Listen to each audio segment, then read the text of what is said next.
Chapter 44. They took the three files to a riverbed along the highway and burned them. Hoshino had bought lighter fluid at a convenience store and doused the files before setting them ablaze.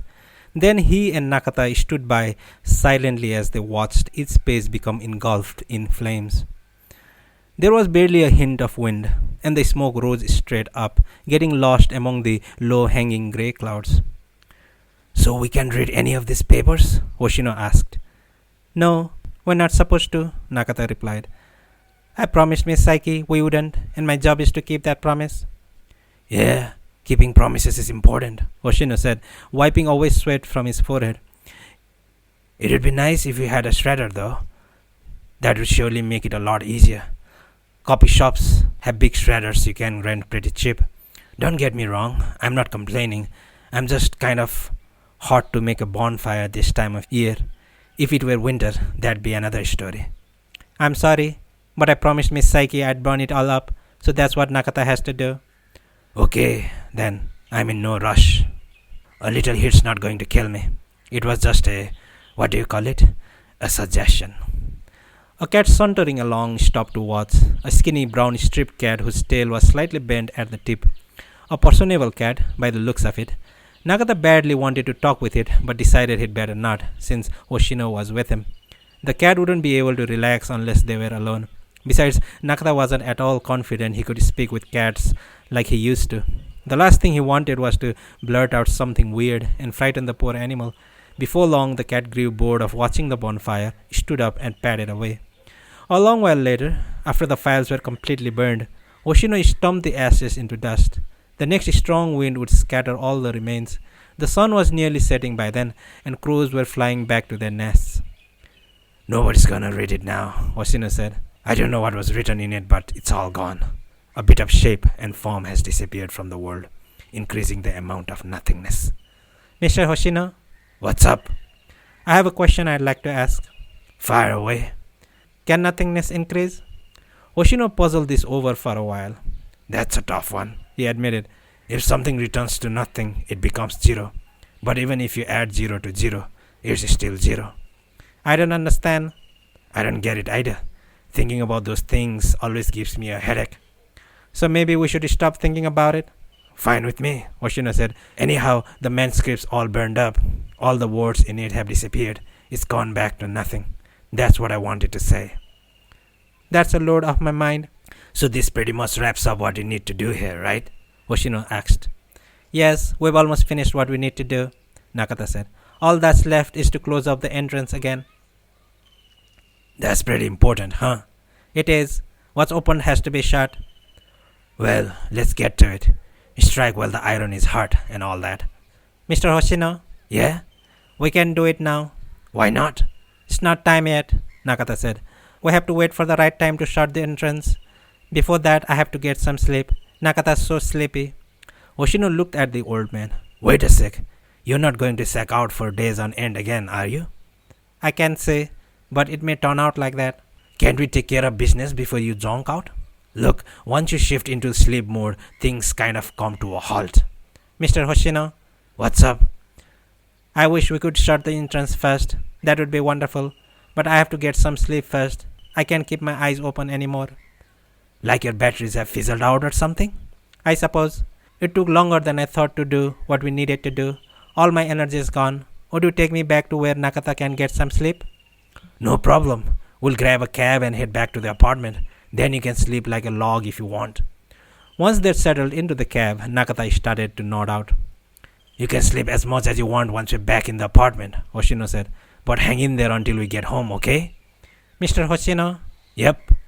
"I'm sorry to have put you to so much trouble," Nakata murmured vaguely. "Yeah, I guess you have," Hoshino admitted. "But nobody asked me to come. I tagged along of my own free will, like volunteering to shovel snow, so don't worry about it." "If you hadn't helped me, Nakata wouldn't have known what to do. I wouldn't have finished even half of what I had to do." "Well, if you put it that way, I guess it was worth the effort." "I'm very grateful to you." "But you know what?" Hoshino said. "What?" "I have a lot to thank you for too, Mr. Nakata." "Is that right?" "It's been about 10 days since all this began," Hoshino said. I've skipped out on work the whole time. The first couple of days I got in touch with them and asked for some time off, but right now I'm sort of AWOL. I probably won't get my old job back. Maybe if I get down on my knees and apologize, they might forgive me, but it's no big deal. Not to brag or anything, but finding another job won't be hard. I'm a great driver and a good worker, so I'm not worried about that, and neither should you be.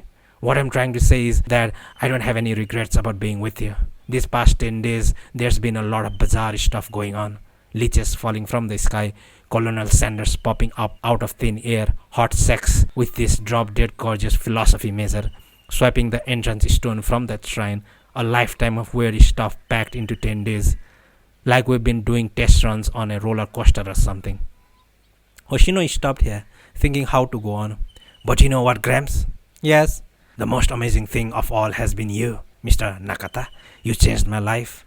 This past 10 days, I don't know, things look different to me now. Stuff I never would have given a second glance before seems different.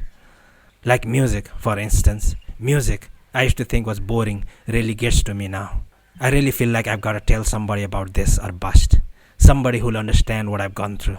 Nothing like this ever happened to me before, and it's all because of you. I've started to see the world through your eyes. Not everything, mind you. I like how you look at life. So that's why it happened. That's why I've stayed with you through thick and thin, and why I couldn't leave you. It's been one of the most meaningful times I've ever had in my life, so there's no need for you to be thanking me. Not that I mind it. I should be thanking you. All I'm trying to say is you've done me a lot of good, Mr. Nakata. Do you know what I'm saying? But Nakata wasn't listening anymore. His eyes were shut, his breathing regular as he slept. What a happy-go-lucky guy, Hoshino said and sighed. Hoshino carried the old man in his arms up to the apartment and put him to bed. He took off Nakata's shoes but left his clothes on and covered him with a light comforter. Nakata squirmed a bit, but then settled down as usual, on his back facing the ceiling. His breathing was quiet and he was still. Bet we're in for another 3-day sleep marathon, Hoshino thought to himself. But that's not how things turned out. Before noon the next day, Wednesday, Mr. Nakata was dead. He died peacefully in his sleep. His face was as calm as always, and he looked like he was just sleeping, only not breathing. Hoshino shook the old man's shoulders and called out his name, but there was no mistaking it. He was dead. Hoshino checked his pulse, nothing, and even put a hand mirror near his mouth, but it didn't cloud up. He'd stopped breathing completely. In this world, at least, he was never going to wake up again. Alone in the room with the corpse, Hoshino noticed how very gradually all sounds disappeared. How the real sounds around him steadily lost their reality. Meaningful sounds all ended up as silence, and the silence grew deeper and deeper, like silt on the bottom of the sea. It accumulated at his feet, reached up to his waist, then up to his chest. He watched as the layers of silence rose up higher and higher. He sat down on the sofa and gazed at Nakata's face, trying to accept the fact that he was really gone. It took him a long time to accept it. As he sat there, the air began to feel strangely heavy, and he could no longer tell if his thoughts and feelings were really his. But there were a few things he started to understand. Maybe death would take Nakata back to the way he used to be. When he was alive, he was always good old Nakata, a not-so-bright, cat-tucking old man. Maybe death was the only road back to being the normal Nakata he'd always talked about. Hey, Gramps, Hoshino said. Maybe I shouldn't say this, but if you gotta die, this isn't such a bad way to go. Nakata had passed away calmly in his sleep, most likely not thinking of anything. His face was peaceful, with no signs of suffering, regret, or confusion. Very Nakata-like, Hoshino concluded. But what his life had really meant, Hoshino had no idea. Not that anybody's life had more clear-cut meaning to it. What's really important for people, what really has dignity, is how they die. Compared to that, he thought, how you lived doesn't amount to much. Still, how you live determines how you die. These thoughts ran through his head as he stared at the face of the dead old man. But one critical thing remained. Someone had to close up the entrance stone. Nakata had finished everything he'd set out to do except that. The stone was right there, at Hoshino's feet, and he knew that when the time came, he had to roll it over and shut up the entrance. But Nakata had warned him that if he mishandled it, the stone could be very dangerous. There had to be a right way of turning the stone over, but also a wrong way. If you just powered it over, that could screw up the entire world. I can't do anything about your having died, Gramps, "But you've left me in a real bind here," Hoshino said, addressing the corpse, which of course didn't respond. There was also the question of what to do with the body. The normal response would be to ring up the police or the hospital and have them take it. 99% of the people in the world would have done exactly that, and Hoshino wanted to. But the police were hunting for Nakata in connection with the murder case. And getting in touch with the authorities at this point would definitely put Hoshino in a precarious position. The police would haul him off and grill him for hours. Explaining everything that had happened was the last thing he wanted to do. Plus, there was the fact that he was no fan of law enforcement. If he could avoid having anything to do with cops, so much the better. And how the hell do I explain this apartment? He wondered. An old man dressed up like Colonel Sanders lent us the place. Said he'd prepared it especially for us, and that we could use it as long as we liked. Would the police really buy that? Colonel Sanders? Is he with the US Army? No, the Kentucky Fried Chicken guy? You must have seen their billboards, right, detective? Yeah, that's the guy. Glasses, white goatee. He was a pimp working the back alleys of Takamatsu. He got a girl for me. Explain stuff like that and the cops would call him an idiot and give him a swift punch to the head. Cops, Hoshino concluded, not for the first time in his life, are just gangsters who get paid by the state. He let out a deep sigh. What I've got to do, he thought, is get out of here right now, as far away as I can. I can make an anonymous call to the cops from a payphone at the station. Give them the address here, say that somebody's died, then hope a train back to Nagoya. They'll never connect me to the case. The old man died a natural death, so the cops won't launch some investigation. They'll hand over the body to his relatives, and there'll be a simple funeral. End of story. Then I'll go to my company, bow and scrape in front of the president. It will never happen again, I swear. I'll work hard from now on, whatever it takes to get my old job back. He started packing, cramming a change of clothes in his bag. He put on his Chunichi dragon's cap, pulling his ponytail through the opening in back, and his dark green sunglasses. Thirsty, he got a Diet Pepsi from the refrigerator. As he leaned back against the fridge and drank, he noticed the round stone next to the sofa. He went into the bedroom and looked at Nakata's corpse one more time. He still didn't look like he was dead. He looked like he was quietly breathing, and Hoshino half expected him to suddenly sit up and say, Mr. Hoshino, it's all a mistake. Nakata's not really dead. But he didn't. Nakata was most definitely deceased. There weren't going to be any miracles. The old man had already crossed the great divide. Pepsi in hand, Hoshino stood there, shaking his head. I can't just go off and leave the stone behind, he thought. If I did, Mr. Nakata won't be able to truly rest in peace. He was such a conscientious type, always making sure things were done just right. And he would have finished his final task if his batteries hadn't run out. Hoshino crossed the empty aluminum can and tossed it in the trash. Still thirsty, he went back to the kitchen and popped open another Pepsi. Mr. Nakata told me how he wanted, if only one time, to be able to read, Hoshino remembered. He said he wanted to go to a library and be able to choose any book and read it, but he died before he could make that dream come true. Maybe now that he's dead, he's gone on to another world where he's become a normal Nakata and can read.